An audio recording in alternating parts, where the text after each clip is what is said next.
Hello everyone, आप सभी लोगों का बेहद हार्दिक स्वागत है इन टॉप 30 एमसीक्यू के सेशन में, जहां पर हम आर्ट एंड कल्चर सब्जेक्ट के लोक नृत्य, शास्त्रीय नृत्य, वादक और वाद्य यंत्र वाले टॉपिक के मोस्ट इंपॉर्टेंट 30 एमसीक्यू करने वाले हैं। आपका जो एग्जाम है उसमें आर्ट एंड कल्चर से काफी फैक्चुअल क्वेश्चन पूछे जाते हैं, तो हर एक एमसीक्यू के बाद आपको मोर फैक्ट्स मिलेंगे। यानी कि आप इस पूरे सेशन को करने के बाद टोटल 100 फैक्ट्स को यहाँ पे याद कर पाएंगे। आप चाहें तो नोट्स भी बना सकते हैं। साथ ही इस सेशन में हर एमसीक्यू से पहले आपको एक इमेज दिखाई देगा, आपको उस इमेज को आइडेंटिफाई करना है एंड रिलेट करना है कि वो कौन से डांस से यहाँ पर इमेज मैंने ली है। एंड इतना ही नहीं, इसी सेशन में हम उन टेम्पल्स के बारे में भी बात करेंगे जिनके पिलर्स को अगर छू लो तो वहां से म्यूजिक निकलता है और जिनकी सीढ़ियों को अगर टच कर लो तो ताल निकलती है। आइए बिना किसी देरी के अपने सेशन को स्टार्ट करते हैं। एंड आपके सामने एक इमेज दिखाई दे रही है, आप प्लीज ट्राई कीजिए ये इमेज किस डांस से बिलोंग करती है। एंड आप जितने भी ज्यादा इमेजेस को आइडेंटिफाई कर पा रहे हैं मुझे कमेंट सेक्शन में जरूर बताइएगा।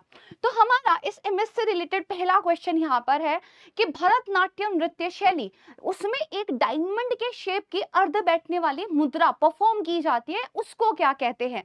तो देखिए, भरतनाट्यम जो है एक बहुत ही ज्यादा फेमस, एक बहुत ही पॉपुलर डांस फॉर्म है। एंड यहाँ पर एक डायमंड की शेप की, राइट है, अर्ध बैठने वाली मुद्रा जो है वो परफॉर्म की जाती है और इसको बोलते हैं अरमंडी। सिर्फ इतना ही नहीं, कुछ और चीजें यहाँ पर हम देख लेते हैं, राइट। जैसे फॉर एग्जाम्पल जो भरतनाट्यम है वो तमिलनाडु का एक नृत्य रूप है। एंड यहाँ पे जो बेसिकली आपके फुटवर्क होता है, जो हैंड जेस्चर होते हैं, वो काफी ज्यादा ब्यूटीफुल होते हैं। सेकंड क्वेश्चन की तरफ चलते हैं, ये इस एमएस से रिलेटेड है और यहाँ पे आपसे पूछा जा रहा है कथक के बारे में। पूछा जा रहा है कथक नृत्य शैली का एक प्रसिद्ध घराना कौन सा है। तो आपके सामने चार ऑप्शन दिए गए हैं और जो आपका राइट आंसर है वो है लखनऊ। दरअसल अगर हम कथक की बात करें तो ये उत्तर प्रदेश का एक बहुत ही इंपॉर्टेंट डांस फॉर्म है। एंड अगर आप कथक की बात करें तो इसके अलग अलग घराने आपको देखने के लिए मिलते हैं, जैसे बनारस घराना, रायगढ़ घराना, ये नाम आपको जो है यहाँ पे याद होने चाहिए। नेक्स्ट जो है वो आप इमेज देखकर समझ गए होंगे मैं किस डांस की बात करने वाली हूँ। हम बात करें कथकली की। तो पूछा गया है हरे रंग का जो मेकअप आमतौर पर इस्तेमाल किया जाता है वो क्या दिखाता है। देखिए, जो ये कथकली है इसमें बेसिकली जो चेहरे पर मेकअप किया जाता है ये बहुत इंपॉर्टेंट होता है। फॉर एग्जाम्पल अगर रेड कलर का यानी कि लाल रंग का मेकअप किया गया तो वो खलनायक यानी कि विलन को दिखाता है। एंड ग्रीन जो है यहाँ पे नायक यानी कि हीरो को रिप्रेजेंट करता है। इसके अलावा अगर हम बात करें तो आपको ये पता ही होगा कि कथकली जो है वो केरल से बिलोंग करता है। एंड एक फैक्ट याद रख लीजिएगा, पारंपरिक रूप से इस डांस को केवल पुरुषों के द्वारा ही परफॉर्म किया जाता था। नेक्स्ट की बात कर लेते हैं, कुचिपुड़ी नृत्य शैली को बेसिकली वो कौन सी एक विशेषता है जो विशिष्ट बनाती है, जिसमें बोले गए शब्दों का उपयोग किया जाता है। देखिए, हम बोलने की बात कर रहे हैं एंड हमारे सामने चार ऑप्शन है। इसमें से जो सेकंड ऑप्शन है वो बात करता है वाचिका की। वाच मतलब होता है बात करना, और यही तो पूछा गया है। तो ये कॉमन सेंस से भी आपका जो है यहाँ पे एक आंसर निकल के आ सकता है। वाचिका अभिनय जो है इसका यहाँ पर एक नाम होगा। सिर्फ इतना ही नहीं, अगर हम बात करें तो जो कुचिपुड़ी है उसकी जो उत्पत्ति है वो आंध्र प्रदेश तेलंगाना के कुचिपुड़ी गांव से हुई है। एंड यहाँ पे पहले ट्रेडिशनली जो पुरुष थे वही महिला और पुरुष दोनों की भूमिका को निभाया करते थे। नेक्स्ट की बात कर लेते हैं, ढोल बजाते हुए किया जाने वाला विशेष मणिपुरी नृत्य, इसका नाम क्या है। तो जल्दी ये क्वेश्चन अगर आप यहाँ पे सॉल्व कर पा रहे हैं तो बहुत ही बढ़िया बात है, क्योंकि ये जो है जाना जाता है पुंग चालोम के नाम से। अगर इसके बारे में आपको सबसे इंपॉर्टेंट फैक्ट याद रखना है तो ये मणिपुर का एक डांस है। एंड ये बेसिकली रासलीला जैसी कहानियों को, यानी कि जो कृष्ण भगवान है उनकी कहानियों को जो है ये डांस यहाँ पे दिखाता है। नेक्स्ट की अगर हम बात करें तो अगेन आइडेंटिफाई कीजिए मैं किसके बारे में पूछ रही हूँ। जी हाँ, मैं मोहिनीअट्टम के बारे में पूछ रही हूँ। एंड जैसा कि आपने इमेज में देखा कि जो ड्रेस पहनी हुई थी वो एक सफेद या क्रीम कलर की साड़ी थी जिसपे एक सुंदर जो है गोल्डन गोल्डन किनारा जो है बना हुआ है। तो इस साड़ी को किस नाम से जाना जाता है, आपको ये बताना है। तो देखिए ये जो साड़ी है इसको जाना जाता है कसावो के नाम से, राइट। और अगर हम बात करें जो मोहिनी अट्टम है, ये बेसिकली आपका केरल से बिलोंग करता है एंड ये दरअसल ट्रेडिशनली महिलाओं के द्वारा किया जाने वाला एक डांस था। नेक्स्ट की तरफ मूव ऑन करते हैं। जल्दी जल्दी फैक्ट्स को लिखते जाइए, याद करते जाइए। यहाँ पूछा गया है कि एक नृत्य की विशेषता है जहाँ पे सिर, धड़ और जो कूल्हे हैं वो 3 तरह के एंगल बनाते हैं। तो शारीरिक मुद्रा को बेसिकली बोलते क्या है? तो देखिए 3 जगह से टेढ़े होने वाली बात है, तो इसका मतलब कहीं ना कहीं पे त्रिभंग जो है वो मेरा सबसे अच्छा आंसर यहाँ पे निकल के आता है। त्रिभंग जो है मेरा आंसर यहाँ पे हो जाएगा। एंड इसके बाद अगर हम बात करें तो ये जो आपका ओडिसी डांस है, राइट, इसके बारे में हम बात कर रहे थे। उड़ीसा से इसकी उत्पत्ति जो है यहाँ पर हुई है। पहले जो मंदिरों में देवदासियां हुआ करती थी, राइट है, उनके द्वारा ये डांस परफॉर्म किया जाता था। नेक्स्ट की बात कर लेते हैं। तो बच्चे यहाँ पर आपसे पूछा गया है कि सत्रिया नृत्य शैली का प्रदर्शन सबसे पहले किस प्रकार के मठों में किया गया था? तो अलग अलग प्रकार के मठों के नाम यहाँ पे दिए गए। सत्र जो है वो एक राइट आंसर आपका यहाँ पे आ जाएगा, इसको ध्यान रखिएगा। इसके अलावा सत्रिया के बारे में आपको 1-2 चीजें ध्यान रखनी है। फॉर एग्जाम्पल ये असम का एक जो है बेसिकली नृत्य है और ये शुरुआत में ना जो पुरुष भिक्षु हैं इनके द्वारा किया जाता था। एंड वन मोर थिंग, ये जो पोशाक धारण करते हैं वो भी एक अलग प्रकार की पोशाक यहाँ पर होती है। चलिए कुछ इंपॉर्टेंट पर्संस के बारे में यहाँ पे डिस्कशन कर लेते हैं। फॉर एग्जाम्पल सतारा देवी किस भारतीय शास्त्रीय नृत्य शैली के लिए फेमस है? तो आपको 4 यहाँ पे मैंने डांस फॉर्म दिए हुए हैं। सतारा देवी जी का नाम आपने किस लिए सुना है ये मुझे यहाँ पर बताइएगा। एंड कभी ना कभी तो आपने इनका नाम सुना ही होगा कथक के कंटेक्स्ट में, राइट। इसके अलावा हमें यहाँ पे ये भी जानना होगा कि जो सितारा देवी हैं, जिस तरह वो कथक के लिए जाने जाते हैं, इसी तरह जो सीवी चंद्रशेखर है ये भरतनाट्यम के लिए काफी ज्यादा प्रसिद्ध है। तो इन चीजों को भी ध्यान रखिएगा। कई बार क्या होता है जब करंट अफेयर में ये फेमस जो पर्सनालिटीज हैं ये न्यूज में होती हैं, तो वो किस चीज की वजह से फेमस है उसको लेकर आपको एग्जाम में क्वेश्चन देखने के लिए मिल जाता है। नेक्स्ट की अगर हम बात करें तो यहाँ पे जो हमारे गुरु बिपिन सिंह हैं, राइट, एक फेमस गुरु रहे हैं, तो वो कौन से डांस फॉर्म के साथ एसोसिएट यहाँ पे रहे हैं आपको ये बताना है। तो बहुत आसान, इसका आंसर है मणिपुरी, राइट। ओके, इसके अलावा यहाँ पे ये भी देख लीजिएगा कि कुछ और मैंने जो है नाम आपको दिए गए हैं जो बहुत फेमस हैं और जो किसी पर्टिकुलर डांस की वजह से जो है जाने जाते हैं। नेक्स्ट की अगर हम बात करें तो इमेज देख के समझ में आ ही गया होगा मैं कौन से स्टेट के बारे में बात करने वाली हूँ। नागालैंड के बारे में मैं यहाँ पे बात करने वाली हूँ। एंड यहाँ पे पूछा गया है कि मोत्सु मोंग त्योहार जो कि नागालैंड की जनजातियों के द्वारा मनाया जाता है, कौन सी जनजाति, आपको ये बताना है। तो जो आपकी ओ नागा जनजाति है, राइट, उनके द्वारा ये त्योहार यहाँ पे मनाया जाता है। एंड ये भी ध्यान रखिएगा कि बेसिकली ये जो ओ समुदाय है इनके द्वारा जो आपका ना संघ युसांग पोगीन, राइट है, समुदाय है, उन्होंने जो डांस में अपना कंट्रीब्यूशन किया है इसके लिए उनको संगीत नाटक अकादमी पुरस्कार भी मिला है। वेरी इंपॉर्टेंट फैक्ट, पढ़ लीजिएगा। नेक्स्ट की बात कर लेते हैं यहाँ पर, राइट। तो यहाँ पे आप देख रहे हो एक ऐसे डांस के बारे में बात हो रही है जहाँ पे जो पुरुष है वो एक ना स्ट्रक्चर बनाकर डांस कर रहे हैं। तो छत्तीसगढ़ समुदाय में ये डांस आपका जो है फेमस है। कौन सा समुदाय है वो, ये आपको यहाँ पे बताना है। तो बच्चे इसका आंसर निकल कर आ जाएगा आपका सतनामी समुदाय, राइट। देखो बच्चे आपके जो क्वेश्चंस हैं कुछ आते हैं क्लासिकल डांस से यानी कि शास्त्रीय नृत्य से जो हमने स्टार्टिंग में डिस्कस किए। देन आपके फोक डांसेस यानी कि जो लोक नृत्य होते हैं वहां से भी क्वेश्चन आते हैं। तो अलग अलग स्टेट के ना अपने लोक नृत्य होते हैं, जैसे हम अभी यहाँ पे बात कर रहे हैं, तो वो भी बहुत इंपॉर्टेंट है, राइट। ये चीज यहाँ पे ध्यान रखेंगे। नेक्स्ट की बात कर लेते हैं। तो ये एक इमेज देखकर शायद आप ना जज कर पाए कि मैं यहाँ पर किसकी बात कर रही हूँ। मैं कर्नाटका राज्य का एक यक्षगान है उसके बारे में बात कर रही हूँ। तो कौन से राज्य का है, ऑलरेडी बता दिया है, कर्नाटका का है, राइट। तो ये चीज यहाँ पे ध्यान रखिएगा। इसके अलावा अगर आप देखोगे तो बच्चे यहाँ पे ना जो कर्नाटका के तटीय इलाके हैं वहां पे यक्षगान करते हैं। ये ना एक क्या है, ये एक डांस ड्रामा स्टाइल है, ठीक है, ये चीज ध्यान रखेंगे। दूसरा, इसमें ना महाभारत और रामायण जैसे जो हिंदू महाकाव्यों की कहानियां है ना, उनको दिखाया जाता है। ठीक है, ओके, जल्दी से नेक्स्ट वाले टॉपिक की तरफ चलते हैं। नेक्स्ट वाला जो है क्वेश्चन देखते हैं। तो बिहू नृत्य का पहला आधिकारिक समर्थन 1694 में किस अहोम राजा के द्वारा किया गया था, आपको ये बताना है। तो उनका नाम था रुद्र सिंघा, राइट। तो ये जो बिहू नृत्य है, इसके बारे में प्लीज ध्यान रखिएगा। ये असम का एक बहुत ही लोकप्रिय नृत्य है एंड यहाँ पे जो इंस्ट्रूमेंट्स होते हैं उनका भी बहुत इंपॉर्टेंट रोल होता है। नेक्स्ट की बात कर लेते हैं। फटाफट फटाफट हमें 100 फैक्ट्स को यहाँ पे कवर करना है। तो उत्तराखंड की वो कौन सी कम्युनिटी है जिनके द्वारा बेसिकली एक यूनिटी, एक हैप्पीनेस को रिप्रेजेंट करने के लिए बेसिकली एक डांस किया जाता है।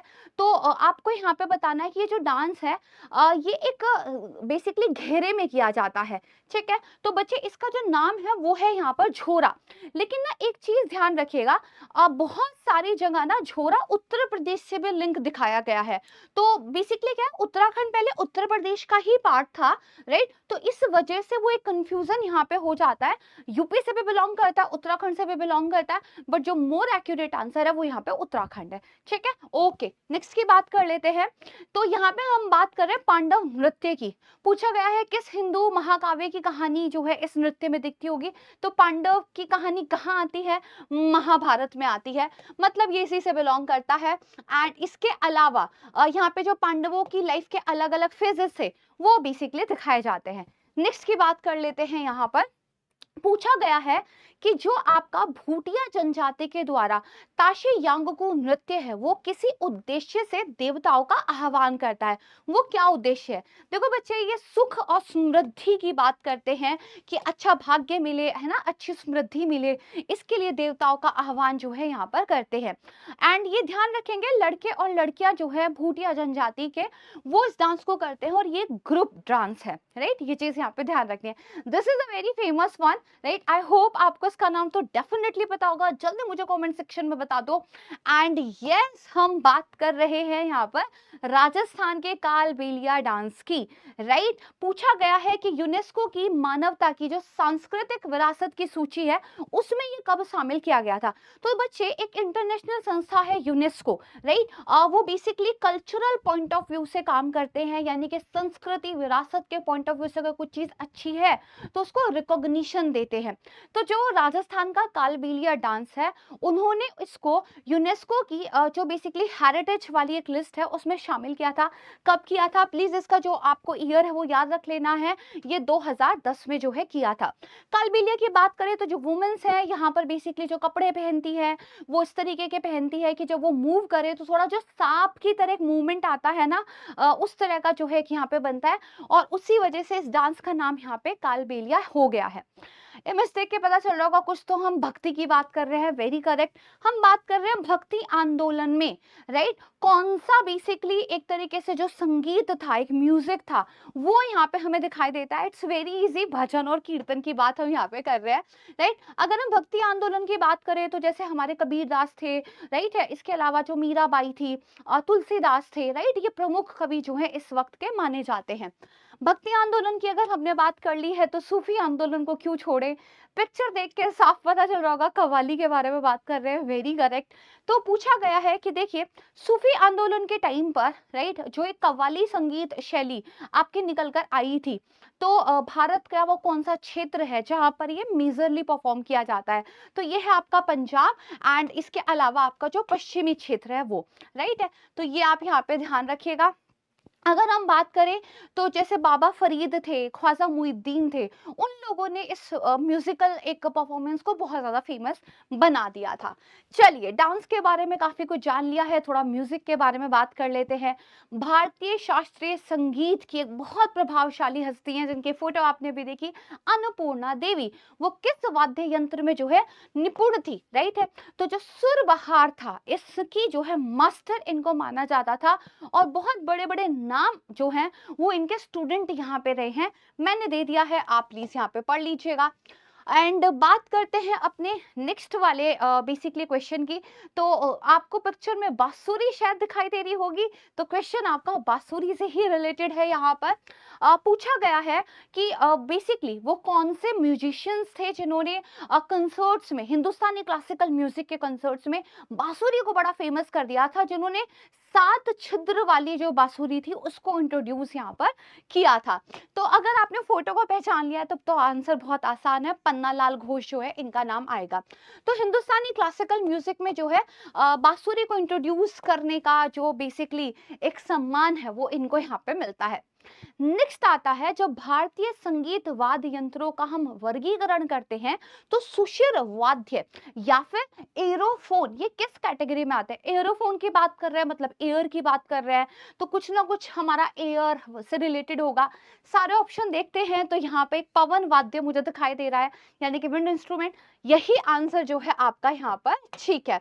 अगर हम एयर्स के ही बारे में बात करें, राइट है, तो आपको कुछ और ऐसे म्यूजिकल इंस्ट्रूमेंट्स के नाम मुझे बताना है जिनमें अगर फूक आप मारते हैं तो म्यूजिक निकलता है, राइट। ओके, नेक्स्ट की बात करते हैं। इमेज देखिए, आंसर बड़े आराम से निकल जाएगा। यहाँ पे हम बात करेंगे कि भारतीय संगीत वाद्य यंत्रों के संदर्भ में अवनदध वाद्य या फिर जो आपका मेम्ब्रेनोफोन है वो बेसिकली क्या है, तो मेम्ब्रेन की बात कर रहे हैं, करेक्ट है। मेम्ब्रेन मतलब एक झिल्ली की बात कर रहे हैं, ठीक है। तो कौन से वो वाद्य यंत्र है जिसपे एक झिल्ली का हम काम करते हैं? ढोल, ढोलक, तबला, राइट। तो इसका मतलब यहाँ पे जो हमारा सी आंसर है वो यहाँ पर हमारा आंसर ठीक हो जाएगा। आप देख रहे हो कितने सारे फैक्ट्स जो है हमने यहाँ पे कवर कर लिए। ओके, चलिए अब हम जरा कुछ इंटरेस्टिंग टेम्पल्स के बारे में बात कर लेते हैं। आपको पता ही है कि जो इंडिया का टेम्पल्स को लेकर आर्किटेक्चर है वो इतना शानदार है कि उसका कंपैरिजन पूरी दुनिया में देखने के लिए नहीं मिलता। तो हमारे जो टेम्पल्स हैं वो ना सिर्फ वास्तुकला की दृष्टि से बहुत ज्यादा महत्व रखते हैं, बल्कि आप देखोगे तो उनमें साइंटिफिकली इस तरह की चीजों के साथ एक्सपेरिमेंट किए गए हैं कि उनके बारे में पढ़ो तो दिल खुश हो जाता है। फॉर एग्जाम्पल, हम्पी में विजय विठल मंदिर, उसमें कुछ संगीत स्तंभ हैं, वो उसकी विशेषता है, छुओ तो म्यूजिक निकलता है। कितने पिलर्स टोटल है? तो लगभग यहाँ पर जो है 56 पिलर्स है, राइट। बात कर लेते हैं कि ये मंदिर आपको कहाँ देखने के लिए मिलता है। तो बच्चे, ये जो विजय विठला टेम्पल है ये आपका हम्पी कर्नाटका के अंदर है। एक और टेम्पल के बारे में जान लेते हैं। ये शानदार सा पिक्चर आप यहाँ पे देख पा रहे हो। यहाँ पे पूछा गया है दरासूरम में इरातेश्वर मंदिर जो है उसकी कौन सी अनूठी विशेषता है? बच्चे, इस मंदिर में ना जो पत्थर की सीढ़ियां बनी हुई है उनसे जो है म्यूजिक के स्वर निकलते हैं। तो ये आपको यहाँ पे ध्यान रख लेना है। ये मंदिर आपका कहाँ मिलेगा? तो आपको पता होना चाहिए कि जो दरासूरम का ये ऐरावतेश्वर मंदिर है ये तमिलनाडु में मिलता है, राइट। तो ये जो फैक्ट है ये आपको याद होना चाहिए। एक और मंदिर के बारे में यहाँ पे पढ़ लेते हैं। देखिए कितनी बढ़िया नक्काशी की गई है। तो ये जो आपका मंदिर है ये है पद्मनाभ स्वामी मंदिर। तो यहाँ पे भी पूछा गया ऐसा कौन सा फीचर है जहाँ पे संगीत के स्वर उत्पन्न होते हैं? अगेन यहाँ के नक्काशीदार जो पत्थर के स्तंभ हैं।